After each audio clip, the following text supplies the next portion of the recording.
सर्वांना नमस्कार. स्वागत आहे आपलं तुझी माझी जोडी या यूट्यूब चॅनलवर.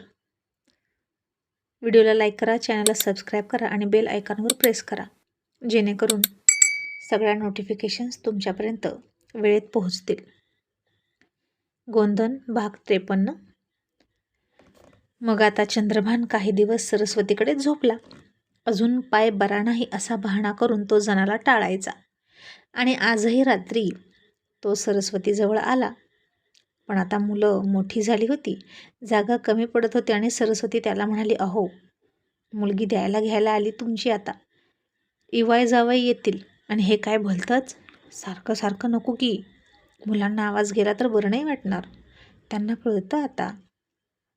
आणि चंद्रभान तिला हळूच जवळ घेऊन म्हणाला, सरस्वती, काय करू, या मधल्या 10 वर्षाच्या काळात तुझ्यावर जे प्रेम करायचं राहून गेलं ते करू वाटतं. फक्त आजच्या दिवस, मग पुन्हा 8 दिवस नाही मागणार. आणि ती लगेच म्हणाली, मग या 8 दिवसात तुमची इच्छा झाली तर? आणि तो म्हणाला, बसेन गप्प इच्छा मारून, किंवा मग. असं म्हणून तो शांत झाला आणि हसायला लागला. आणि सरस्वती म्हणाली, नाहीतर काय, जनाकडे जाईल का? आणि खरं खरं सांगा, दुपारी तिच्याकडे जाता का? आणि त्यानं लगेच तिच्या डोक्यावर हात ठेवला आणि म्हणाला, तुझी शपथ, अजिबात नाही जात. तिच्यावरनं माझं मन उडालं आता. खरंच ती स्वार्थी आहे. मी स्वार्थी वागलो, मला मान्य आहे, पण सुरुवात तिनं केली आणि मी वाहवत गेलो तिच्या तारुण्यात. मी तिला अजून उघड उघड बोललोच नाही, नुसता टाळतोय. पण तिनं आता खरंच इथून निघून जावं, दुसरं लग्न केलं तरी चालेल. आणि सरस्वतीनं त्याचा डोक्यावरचा हात खाली घेतला आणि हातावर ओठ टेकवले आणि प्रेमानं म्हणाली, आता तुमच्या डोळ्यात बघितलं की तुमच्यावर विश्वास बसतो. खरंच जनानं आता इथून निघून जावं. हा सगळा संसार आपला आहे, मुलं आपली आहेत. तिचं इथं काहीच नाही आणि तिनं इथं काहीच नाही केलं, मग कशाला थांबायचं? आणि चंद्रभान म्हणाला, बघेल तिचं ती, पण आता तरी आपण एक होऊया. असं म्हणून त्यानं पुन्हा तिच्यावर प्रेमाचा वर्षाव केला. आणि हे सगळं बोलणं आणि सरस्वतीचं हळूहळू निघणारे मादक उद्गार हे सगळं जणांना ऐकलं. आणि ती त्याच्या दरवाजाला कान देऊनच होती. आणि हे सगळं ऐकून तिला धक्का बसला आणि चंद्रभान आपल्याला फसवत आहे असं तिच्या लक्षात आलं. म्हणजे तो पूर्ण बरा आहे आणि मला टाळतोय आणि सरस्वतीकडे जाऊन झोपतोय. हे त्यानं चांगलं नाही केलं असं म्हणून जना चिडली. मग दुसऱ्या दिवशी दिवसा तर दिवसा तिनं चंद्रभानला खोलीत बोलवला. पण चंद्रभान गेला नाहीच. तो सायकलची पंक्चर काढत बसला. आता बुलेट विकल्यामुळे तो सायकलवर आला होता. पोरांची सायकल वापरायचा. मग आता जनासुद्धा चिडली. तो आत येईना. मग काय, आता माणसात जाऊन त्याला मिठी मारायची का बाहेर? तिच्या अंगाची लाही लाही होत होती. मग तिनं पण ठरवलं, मी तरी कुठपर्यंत अशी राहणार, मला सुद्धा कोणीतरी पाहिजे. असं म्हणून तिनं सुद्धा कुणाशी तरी सलगी केलीच. ती तरी काही गप्प बसते का? पाण्याच्या निमित्ताने बहाणा करून बाहेर जायची आणि कुणाला भेटायची आणि रात्री घरी पण बोलवायची. आणि आता जना परपुरुषांना घरात बोलवायला लागली. आता शेजारीच खोली होती. त्यामुळे सरस्वती आणि चंद्रभानला कळणार नाही असं होणारच नाही. त्यांना सगळं कळत होतं. आणि चंद्रभान तिला म्हणाला, जना, हे तू काय सुरू केलं आहेस? हा एक माणूस सारखा सारखा इथं का येतो? जना म्हणाली, माझं काम असतं त्याच्याकडे, तो मला सामान आणून देतो. आता तुम्ही तर आणून देणं बंदच केलं. तुम्ही तुमच्या संसारात परत गेला, मग मी काय करू? चंद्रभान म्हणाला, अगं माझा पाय दुखतोय, मी आता बाहेर जात नाही, मी बाजारला सुद्धा जात नाही, माहीत आहे ना तुला. आमच्या घरात बाजार दत्तू आणतो. जना म्हणाली, हो, पण तुमचा दत्तू मला नाही आणून देत, मग मी उपाशी मरू का? मला पण कुणाचा तरी आधार पाहिजेच की. असं म्हणून चंद्रभानला गप्प करायची. आता चंद्रभानसुद्धा उघड उघड म्हणू शकत नव्हता की चल, मी आणून देतो तुला बाजार, तुझ्या काय आहेत त्या गरजा मी मिटवतो, जशा आधी मिटवल्या. पण माणसं यायची बंद कर असं म्हणू शकत नव्हता. आणि जनाला नेमकी तीच अपेक्षा होती की चंद्रभाननं सरस्वतीला सोडून पुन्हा तिच्याकडे यावा. पण आता चंद्रभान तसं म्हणत नव्हता. त्यामुळे जना राजरोसपणे माणसं बोलवायची. मग त्या माणसांना बेडवर बसवायची, चहापाणी करायची आणि हळूच कुणाचीही पर्वा न करता दार लावून घ्यायची. साधारण तासाने अर्ध्या तासाने दरवाजा उघडायची आणि आता हे सगळं इतकं खुलेआम सुरू होतं की कोणी काही बोलू शकतच नव्हतं, अगदी चंद्रभानसुद्धा. कारण जणानं सगळं अर्ध अर्ध वाटून घेतलं होतं आणि मी स्वतंत्रच आहे असंच सांगत होती. एक दिवशी चंद्रभान तिला म्हणालाच, जना तुझा हा धंदा बरा नव्हे, तू हे बंद कर, या घरी असलं चालणार नाही. तर त्याला ती म्हणायची, तुम्हाला काय करायचं, मी माझ्या हिश्श्यामध्ये बोलवते त्यांना, तुमचं काही देणं घेणं नाही. तुमच्यासोबत मी होते तेव्हा प्रामाणिक होते, पण आता तुम्हाला तुमची बायको, तुमचा संसार हवा आहे, मग मी तुमच्या संसारात उपरी का होऊ? मला माहीत आहे आता तुम्हाला माझ्याकडे परत यायचं नाही. तुमच्या आजारपणात तिनं तुमची खूप सेवा केली आणि तुमचं मन जिंकलं. खरं तर पुरुषाचं जोपर्यंत मन असतं तोपर्यंत स्त्री त्याचा फायदा घेऊ शकते आणि तोपर्यंतच तो एखाद्या स्त्रीचा असतो. आणि जेव्हा त्याचं मन उडतं तेव्हा तो तिच्याकडे जात नाही आणि ढुंकून पण बघत नाही. आता बहुतेक तुमचं माझ्यावरचं मन उडलं आहे. हरकत नाही, असू द्या, करा तुम्ही संसार, पण मला अडवू नका, कारण माझासुद्धा हिस्सा आहे इथे, असं ती ठासूनच म्हणाली. आणि चंद्रभानचं नाईलाज झाला. आता मात्र जनाकडे जो माणूस येतो तो पुष्पाकडे सुद्धा वाकड्या नजरेनं बघायचा. नुकतीच तारुण्यात आलेली 16 वर्षाची पुष्पा दिसायला थोराड होती, पण कवकवीत खोबऱ्याच्या तुकड्यासारखी पांढरी शुभ्र, काळे केस असल्यामुळे सुंदर दिसायची. आणि एक दिवशी तर तो पुष्पासाठी जनाला आणतो तसा खायला घेऊन आला आणि तो माणूस म्हणाला, तुला आणखीन पाहिजे तर आणखीन आणतो, असं म्हणाला. पुष्पानं तो खाऊ घेतलाच नाही आणि चंद्रभानकडे पुष्पाने तक्रार केली की तो माणूस माझ्याकडे बघतो आणि मला असं असं म्हणाला.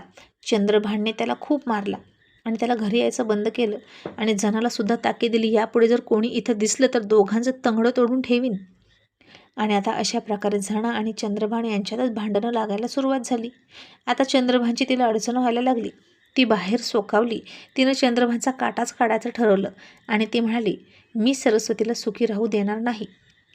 आत्ता सरस्वती माझ्या उरावर चंद्रभानसोबत गप्पा मारते, हसते, खिदळते. त्यांची मुलं आहेत, त्याची बायको आहेत आणि त्यांचा पुन्हा संसार सुरू झाला सुखाचा. मला ते नाही आवडत. आता माझ्या रात्री सुन्या जातात आणि सरस्वतीची रात्र त्याच्या मिठीत असते. हे तिला आवडत नव्हतं, म्हणून मी तिला सुखी राहू देणार नाही. आणि आता एक दिवशी चंद्रभानची सख्खी बहीण रमा आली पुष्पाला मागणी घालायला तिच्या गणासाठी. सरस्वती शेतात गेली होती, जवळच गेली होती, म्हणून तिला लगेच बोलवून आणली. दत्तूनं चंद्रभानला सुद्धा बोलवला आणि सरस्वती खाली मान घालून बसली. तिला माहीत होतं ननंद कशाला आली होती आणि तिच्या माहेरात हक्कानं साडी चोळी मागते तशी पुष्पाला मागणी घालायला आली होती. जणू काही पुष्पा एखादी वस्तूच आहे असं वाटत होतं तिला, कारण पुष्पा आता खूप देखणी दिसत होती आणि जेव्हापासून ती वयात आली होती तेव्हापासून तिचे कपडे घालणं बदललं होतं, तिचं वागणं बदललं होतं, तिच्या शरीराचे अवयवसुद्धा विकसित होत होते आणि तिचं रूपांतर एका सुंदर स्त्रीमध्ये होत होतं. आणि तेव्हापासून गणा आणि त्याचा चुलत भाऊ दिगंबर दरवर्षी जत्रेला यायचे, मुद्दाम पुष्पाला बघण्याच्या बहाण्याने. मागचे 3 वर्ष तरी ते असेच करायचे, मुद्दाम यायचे आणि मम्मी काय चाललंय म्हणून बसायचे. दत्तूसोबत बोलायचे, दत्तूसोबत अंगणात झोपायचे आणि सकाळी सकाळी उठलेल्या पुष्पाला बघायचे. पुष्पासोबतसुद्धा एखादा शब्द बोलायचे, पण पुष्पा कोणाशी जास्त बोलत नव्हती, पण काही ना काही बहाणा करून पुष्पाला बोलायचे आणि तिच्यावर लाईन मारायला बघायचे. आणि तो गणा तर बिनवळणाचा पोरगा होता, त्याला काहीच कळत नव्हतं कसं वागावं पोरींशी. तो तर सरळ 200-300 रुपये काढायचा आणि अक्कल नसल्यासारखा पुष्पाला म्हणायचा, घे तुला पैसे, चल फिरूया आपण जत्रेत, तुला कानातलं घेतो, तुला पायातलं घेतो, तुला पर्सच घेऊया, सँडलच घेऊया, असं म्हणायचा. आणि पुष्पाला राग यायचा. ती त्याला टाळायला बघायची आणि तो तिच्या मागे मागेच फिरायचा. आणि त्याच्या मित्रांना मी हिच्याशीच लग्न करणार असं त्यानं सांगून टाकलं होतं. त्यामुळे पुष्पा गणाला अजिबात पसंत करत नव्हती आणि गणा मात्र त्याच्या चुलत भावाला ऐकू जाईल इतक्या मोठ्यानं म्हणायचा, हीच माझी बायको आहे, बघूच तिला दुसरं कोण करतं, ती माझ्या सख्ख्या मामाची पोरगी आहे. म्हणून तो जास्त हक्क सांगायचा पुष्पावर. आणि त्याची आई पण म्हणायची, पुष्पा आपल्याच घरात येईल, दुसरीकडे जाणारच नाही. आणि आता चंद्रभानची चुलत बहीण सुमनसुद्धा असंच म्हणायची. रमा अक्कीचा स्वभाव खडूस आहे, गणासुद्धा व्यसनी आहे. चंद्रभान आणि सरस्वती बहिणी माझ्याच पोराला म्हणजे दिगंबरलाच पुष्पाला देणार. आणि या दोघी तर पुष्पावर टपूनच होत्या. आणि त्यामुळे चुलत आत्याचा जो मुलगा सुद्धा यायचा, दिगंबर त्याचं नाव होतं, पण तो स्वभावानं चांगला होता, त्याच्यावर संस्कार चांगले होते. तो घणा करायचा, तीच कामं करायचा. कारण दोघीही चुलत बहिणी आणि सख्या जावा होत्या आणि एकमेकींच्या उरावरच हिनं ट्रॅक्टर घेतला की तिनं ट्रॅक्टर घेतला, हिनं एकरभर जमीन घेतली की तिनं 2 एकर जमीन घ्यायची. पोरांना एकाच धंद्यात गुंतवलं वडाचढीनं. त्यामुळे दोघांचे धंदे एकच होते. धंद्यामध्ये सुद्धा चढाओढ होती गणा आणि दिगंबरमध्ये. पण त्यातल्या त्यात दिगंबर पुष्पाला गणासारखा बोलत नव्हता, बिनडोकसारखा. दिगंबर मृदू स्वभावाचा होता. तो बाकीच्याच चौकशा करायचा. पुष्पा, तू पुढं शिकायला पाहिजे होतं. खरंच सगळ्यांमध्ये तू हुशार होती. आम्हाला काही शिकू वाटतच नव्हतं. पण संतूदाजी कशी शिकतात बघ बरं. आणि संतूचं सुद्धा तोंड भरून कौतुक करायचा तो चुलत आत्याचा मुलगा. दत्तूवर प्रेम करायचा, सरस्वतीवर प्रेम करायचा. तसा तो चांगलाच होता आणि विशेष म्हणजे माळकरी होता. आणि मी माळकरी असलो तरी मामी, माझ्या बायकोनं मटण खाल्ले तरी हरकत नाही असं म्हणायचं. त्यामुळे पुष्पाला कुठेतरी त्याच्याविषयी थोडंसं काहीतरी वाटायचं मनात. कारण आता ते वयच असं होतं की जो पण कोणी मरावर हळूवार फुंकर घालेल तोच मनात रुतायचा आणि मन त्याच्याकडे ओढ घ्यायचं. त्यामुळे कधीकधी पुष्पाच्या डोळ्यासमोर तो चेहरा यायचा झोपताना. आणि स्वप्न बघण्याच्या या वयात पुष्पा त्याचं स्वप्न बघायची आणि उगीचच तिला थंड थंड वाटायचं. एखाद्या झोक्यावर बसून मंद मंद झोका घेतल्यासारखं छान वाटायचं. आणि 16 वर्षाच्या तरुणपणाच्या उंबरट्यावर उभा असलेल्या पुष्पाच्या रात्री आता त्याच्या आठवणीत जायच्या. आणि आता तो येऊन गेला की पुन्हा कधी येईल असं तिला वाटायचं. आणि एखाद्या पिक्चरमधला हिरो हिरोईन जवळ येतो आणि ती हिरोईन लाजते, तशी त्याच्या आठवणीनं पुष्पा लाजायची. त्याच्या हळू आवाजातील बोलण्यानं तिला तो आणखीनच आवडायचा. कारण पुष्पा आगाऊ होती ना, त्यामुळे तिला मवाळ स्वभावाचा नवरा आवडायचा. आणि तो चुलत आत्याचा पोरगा रागीटसुद्धा नव्हता. मग काय, तो तर पुष्पाच्या हृदयाचा राजाच झाला होता. आणि त्याची चर्चा निघाली की तिनं कान टवकारून ऐकायची. आणि घरातले सुद्धा त्याच्यामध्ये आणि त्या उद्धट गर्विष्ठ गणामध्ये तुलना करायचे. दत्तूसुद्धा म्हणायचा, तो गणादाजी मला आवडतच नाही, त्यापेक्षा दिगंबर चुलत आत्याचा मुलगा छान आहे. सरस्वतीचं सुद्धा तसंच म्हणणं होतं. आणि ती म्हणायची, हातच्या काकणाला आरशा कशाला, दोघांचे स्वभाव कळतात की उघड उघड. त्यामुळे पुष्पालासुद्धा आता तोच आवडायला लागला. आणि आता आरशामध्ये बघताना पुष्पासुद्धा त्या गोंधळाच्या टिकलीकडे न बघता डोळ्यामध्ये तो कुठे दिसतोय का तेच बघायची. लाजायची, हसायची आणि तो जत्रेला आलाय का याची आवर्जून चौकशी करायची. आणि तो आलाय असं कळलं की नक्कीच आपल्या घरी येणार म्हणून पुष्पा वारंवार स्वतःला आरशात बघायची. सारखी सारखी भांग मोडायची, दुसरा पाडायची, दुसरा भांग मोडायची, तिसरा पाडायची. तिचं सारखं असंच सुरू असायचं.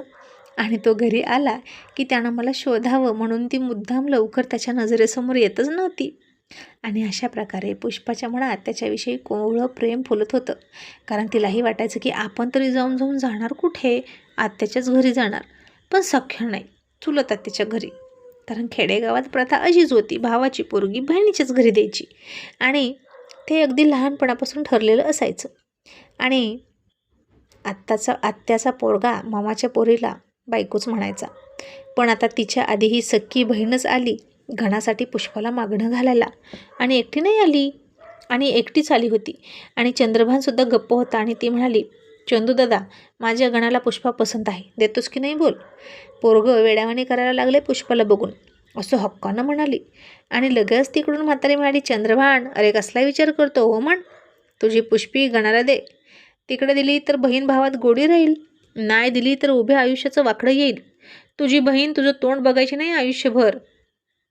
तसा पुष्पाला म्हातारीचा राग आला. आणि तिनं म्हातारीकडे रागात बघितलं आणि दात ओठ खात हळूच म्हणाली, ही म्हातारी माझं लग्न व्हायच्या आत मेली तर बरी. आता उद्यापासून तिच्यासाठी जळण आणून ठेवते तिला पेटवायला, म्हणजे लवकर मरल तरी.